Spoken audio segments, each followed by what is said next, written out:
नमस्कार। फाइटर समाचार में आपका स्वागत है। पेश आज 27 मार्च सुबह 6 बजे राजस्थान की खास खबरें। राजस्थान में निजी क्षेत्र की प्रमुख ईंधन कंपनी नायरा एनर्जी ने पेट्रोल और डीजल की कीमतों में भारी बढ़ोतरी कर प्रदेश भर के उपभोक्ताओं को झटका दिया है। कंपनी ने पेट्रोल के दाम में 5 रुपये प्रति लीटर और डीजल में 3 रुपये प्रति लीटर का इजाफा किया है। प्रदेश में संचालित नायरा के लगभग 900 से अधिक फ्यूल पंपों पर अब वाहन चालकों को ईंधन के लिए पहले से अधिक कीमत चुकानी होगी। पंप डीलर्स के अनुसार निजी कंपनी होने के नाते उन्हें सरकार से कोई सब्सिडी नहीं मिलती है और अंतर्राष्ट्रीय बाजार में कच्चे तेल की कीमतों में उतार चढ़ाव व परिचालन लागत बढ़ने के कारण यह निर्णय लिया गया है। इस अचानक हुई वृद्धि का सीधा असर आम जनता के साथ साथ ट्रांसपोर्ट सेक्टर और टैक्सी ऑटो चालकों की जेब पर पड़ेगा। सरकारी तेल कंपनियों की तुलना में अब नायरा के पंपों पर ईंधन महंगा मिलेगा, जिससे उपभोक्ताओं पर अतिरिक्त वित्तीय बोझ बढ़ना तय है। हनुमानगढ़ जंक्शन थाना क्षेत्र में 59 लाख रुपए की धोखाधड़ी का मामला सामने आया है। रेको औद्योगिक क्षेत्र स्थित एसपीएल एडेटिव कंपनी के डायरेक्टर शिवशंकर खड़गावत ने अहमदाबाद के 2 व्यापारियों पंकज और गौतम माफत लाल के खिलाफ रिपोर्ट दी है। आरोपी लंबे समय से कंपनी से केमिकल खरीदते थे और आरोप है कि 23 सितंबर 2025 को उन्होंने करीब 59 लाख रुपए का केमिकल उधार लिया। माल को गुजरात की एक अन्य कंपनी को बेचकर उन्होंने भुगतान तो प्राप्त कर लिया, लेकिन शिकायतकर्ता की कंपनी को राशि नहीं लौटाई। भुगतान के बदले आरोपियों ने 30 दिसंबर 2025 को 59 लाख रुपए का चेक दिया, जो 2 बार बाउंस हो गया। आरोप है कि बार बार संपर्क करने के बावजूद आरोपियों ने पैसे देने से साफ इनकार कर दिया। पुलिस ने धोखाधड़ी की धाराओं के तहत मामला दर्ज कर जांच शुरू कर दी है। जयपुर के भांकरोटा इलाके में पुलिस ने एक फार्म हाउस पर चल रहे अवैध कैसीनो का भंडाफोड़ किया। डीसीपी वेस्ट प्रशांत किरण के निर्देश पर डीएसटी टीम ने महापुरा के पास एम्प्रेस ग्रीन फार्म हाउस पर दबिश दी, जहां मशीन पर जुआ खेलते हुए 20 लोगों को गिरफ्तार किया गया।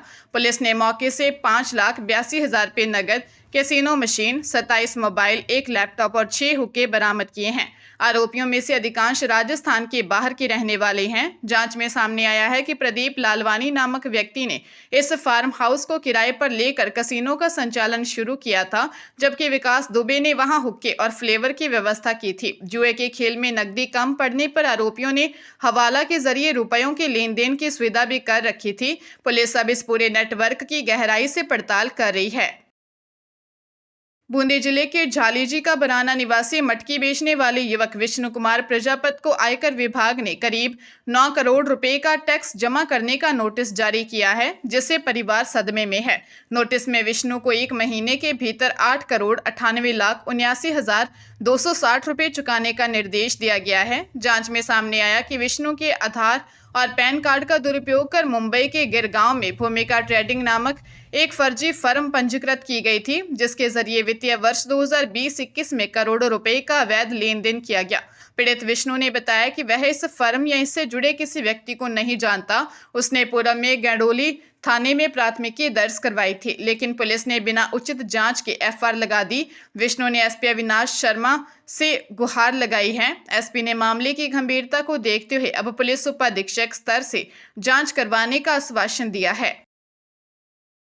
राजस्थान के निवासियों के लिए स्वास्थ्य सेवाओं के क्षेत्र में एक बड़ी राहत की खबर है। मुख्यमंत्री आयुष्मान आरोग्य योजना के तहत अब प्रदेशवासी देश भर के 31,000 सरकारी और निजी अस्पतालों में 25 लाख रुपए तक का मुफ्त इलाज करा सकेंगे। योजना में आउटबाउंड पोर्टेबिलिटी लागू होने के बाद अब राजस्थान का मरीज दूसरे राज्यों में जाकर भी कैशलेस उपचार ले सकता है। पिछले 3 महीनों में ही 1,000 से अधिक मरीज राजस्थान से बाहर 15 अलग अलग राज्यों में अपना इलाज करा चुके हैं। इससे पहले 19 दिसंबर 2025 तक यह सुविधा केवल राजस्थान के भीतर ही उपलब्ध थी। अब इस योजना के कार्डधारक छोटी सर्जरी से लेकर गंभीर बीमारियों तक का इलाज बाहरी राज्यों से भी करा सकेंगे। इसी तरह अन्य राज्यों के मरीज भी राजस्थान आकर उपचार ले सकते हैं, जिसे इनबाउंड पोर्टेबिलिटी कहा जाता है। आंध्र प्रदेश के मरकापुरम जिले के रायवरम के पास एक सड़क हादसा हुआ। एक प्राइवेट ट्रैवल बस और डंपर में टक्कर हो गई।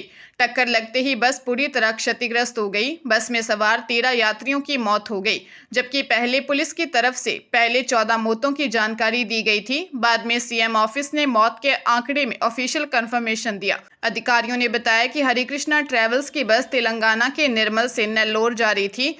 मरकापुरम के एसपी वी हर्षवर्धन राजू ने कहा, डंपर ड्राइवर समेत 22 घायलों को अस्पताल में भर्ती करवाया गया है। बस में 35 यात्री सवार थे। घटना की पूरी जानकारी जुटाने की कोशिश की जा रही है। मुख्यमंत्री एन चंद्रबाबू नायडू ने लोगों की मौत पर दुख जताया है। आरएएस भर्ती परीक्षा 2026 के फिलहाल मई महीने में होने की संभावना नहीं है। राज्य सरकार ने जनवरी में 1 लाख भर्ती परीक्षाओं का कैलेंडर जारी किया था, जिसमें बताया गया था कि राजस्थान राज्य एवं अधीनस्थ सेवाएं आरएएस संयुक्त प्रतियोगी परीक्षा 2026 करीब 500 पदों पर होगी। इस भर्ती की प्रारंभिक परीक्षा 3 मई को प्रस्तावित की गई, लेकिन अब तक राजस्थान लोक सेवा आयोग को कार्मिक विभाग से इसकी अभ्यर्थना नहीं मिली है और न ही अब तक वैकेंसी निकाली गई। आयोग की ओर से जारी भर्ती परीक्षा कैलेंडर में 3 मई की डेट रिजर्व रखते हुए कोई एग्जाम नहीं रखा गया। ऐसे में अब आरएएस 2026 के प्री एग्जाम की 3 मई को होने की कोई संभावना नहीं है। भर्ती निकालने के बाद आवेदन में करीब 1 महीने का समय लगता है और इसके बाद कैंडिडेट्स को परीक्षा की तैयारी के लिए समय देना पड़ता है। अमेरिका, इजराइल और ईरान के बीच जारी संघर्ष के 28वें दिन तनाव और अधिक गहरा गया है। व्हाइट हाउस की प्रवक्ता कैरोलिन लेविट ने स्पष्ट चेतावनी दी है कि यदि ईरान ने समझौता नहीं किया तो राष्ट्रपति ट्रंप के नेतृत्व में उस पर पहले से भी अधिक भीषण हमले किए जाएंगे। दूसरी ओर ईरान ने अमेरिका के सीज फायर प्रस्ताव को पूरी तरह खारिज करते हुए कहा है कि वह ट्रंप की शर्तों पर युद्ध खत्म नहीं करेगा। ईरानी विदेशी मंत्री अब्बास अरागची ने वर्तमान स्थिति में शांति की किसी भी संभावना से इनकार किया है। इस बीच ईरान ने एक महत्वपूर्ण कूटनीतिक कदम उठाते हुए भारत, चीन, रूस, इराक और पाकिस्तान जैसे मित्र देशों के जहाजों को हॉर्मुज स्ट्रेट से गुजरने की अनुमति दे दी है। मुंबई स्थित ईरानी कंसुलेट के अनुसार यह जल मार्ग केवल ईरानी विरोधी देशों के लिए प्रतिबंधित है, जबकि मित्र देशों को आवाजाही की छूट दी गई है। चूरू जिले से चंडीगढ़ साइबर क्राइम थाना पुलिस ने तांत्रिक और मौलवी बनकर ठगी करने वाले गिरोह के एक और शातिर आरोपी को गिरफ्तार किया है। आरोपी की पहचान दिनेश कुमार के रूप में हुई। पुलिस जांच में सामने आया कि इस ठगी के नेटवर्क में चूरू और झुंझुनू के युवा शामिल थे। आरोपी दिनेश के बैंक खाते में ठगी के 18,43,000 रुपये ट्रांसफर किए गए थे। पुलिस ने उसके कब्जे से एटीएम कार्ड और मोबाइल फोन बरामद किया है। यह गिरोह सोशल मीडिया पर फर्जी विज्ञापन डालकर मानसिक रूप से परेशान महिलाओं को अपना शिकार बनाता था। गिरोह का मुख्य सरगना झुंझुनू निवासी रोहित भार्गव है, जो खुद को मौलवी बरकत खान और तांत्रिक दिलबर शाह बताकर लोगों को अनहोनी का डर दिखाकर झांसे में लेता था। आरोपियों ने एक महिला से तंत्र मंत्र के नाम पर फरवरी 2024 से मई 2025 के बीच करीब 40 लाख रुपए और 150 ग्राम सोना ठग लिया था। हरियाणा के रेवाड़ी के उत्तम नगर स्थित एक होटल में पुलिस ने छापेमारी कर देह व्यापार के बड़े गिरोह का भंडाफोड़ किया है। पुलिस ने एक नकली ग्राहक भेजकर होटल मैनेजर को रंगे हाथों पकड़ा, जिसने 3,000 रुपये में सौदा तय कर दिल्ली की एक महिला को बुलाया था। कार्रवाई के बाद से होटल मालिक फरार है, जिसकी गिरफ्तारी के लिए पुलिस की टीमें लगातार दबिश दे रही हैं। जांच में सामने आया है कि शहर के विभिन्न होटलों में गुरुग्राम और दिल्ली से ऑन डिमांड लड़कियां बुलाई जाती थी। लोगों का आरोप है कि शहर के कई इलाकों में यह अवैध धंधा पैर पसारा है, जहां मोटी रकम वसूल कर कमरे और लड़कियां मुहैया करवाई जाती हैं। पुलिस अब होटल मालिक के साथ साथ इस नेटवर्क से जुड़े अन्य साथियों और पर्दे के पीछे खेल चलाने वाले मुख्य आरोपियों की तलाश में जुटी हैं। फिलहाल होटल मैनेजर को गिरफ्तार कर लिया गया और मामले की गहराई से जांच की जा रही है। बीकानेर के सुभाषपुरा क्षेत्र में 26 वर्षीय युवक कुंदन कुमार की संदिग्ध परिस्थितियों में मौत का मामला सामने आया। देर रात सूचना मिलने पर पुलिस और राहत टीमें मौके पर पहुंची, जहां युवक का शव घर की ऊपरी मंजिल के एक कमरे में पड़ा मिला। प्रारंभिक सूचनाओं के अनुसार युवक की मौत गोली लगने से हुई बताई जा रही है। हालांकि पुलिस और एफएसएल की टीम वास्तविक कारणों की जांच कर रही है। पुलिस की मौजूदगी में शव को पीबीएम अस्पताल की मोर्चरी में रखवाया गया।